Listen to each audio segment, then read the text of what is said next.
Okay, so apart from WordPress themes, you also have what we call WordPress plugins. Now, what your plugin does for you is it extends the functionality of your core WordPress site.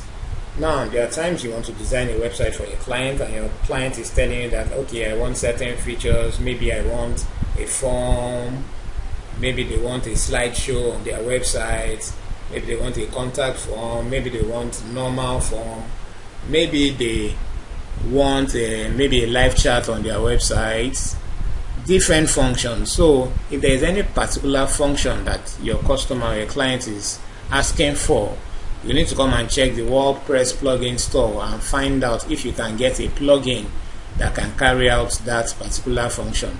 So remember, you need to pay attention to the fact that you have what we call WordPress themes, and then you also have what we call WordPress plugins. Your plugins extend the functionality of your core WordPress sites.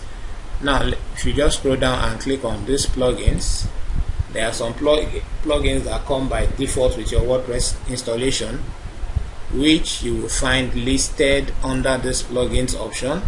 Okay, so these are plugins that come with this WordPress installation, and there's a brief description of what the plugin does.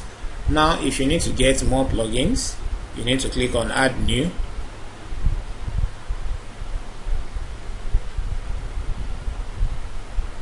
Okay, so you see different plugins here that is compatible with WordPress, and if there's a particular plugin you're looking for, let's assume that you're looking for a payment plugin, for instance, you can just come to where you have search plugins and type payments and do a search.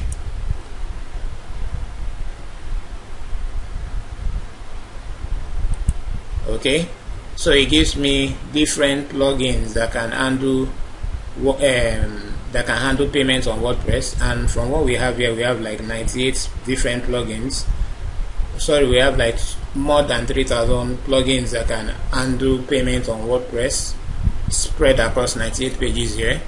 So you just scroll down and look for the one that is applicable to whatever it is that you are doing. And for each of the plugins that you have here, if you click on the more details section, it gives you a brief description of how the plugin can be installed, what the plugin looks like, compatibility and all that. So you can just take a look at the description, look at the screenshot, see how the plugin can be used or installed, and if you are okay with it, you just go ahead by clicking install now and then activating the plugin, and you are good to go.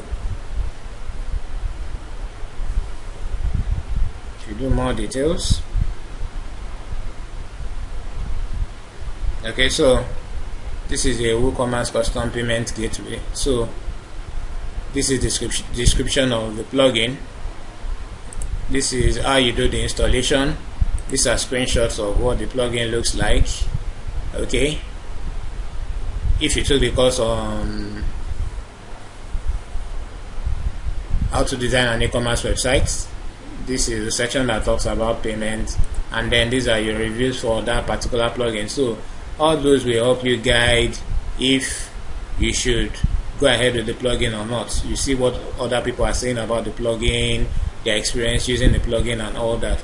Now, some of these plugins are free and some of them you will need to buy. So if you have a client who wants to design a website, you need to be clear about all the functions that the client wants on the website before you go ahead to give them a price, so that just in case if there is any plugin that you need to buy, you would have factored that into your cost before giving the client the cost. So that is what your plugins are, although you get most of these plugins that will carry out basic functions for free, so you don't need to worry too much about buying plugins, except of course you have a major website project that will require you to buy the plugin. So that is what plugin is about. If you just see anyone that is okay or that you're interested in, click on install now. It installs and then you activate it and you are good to go.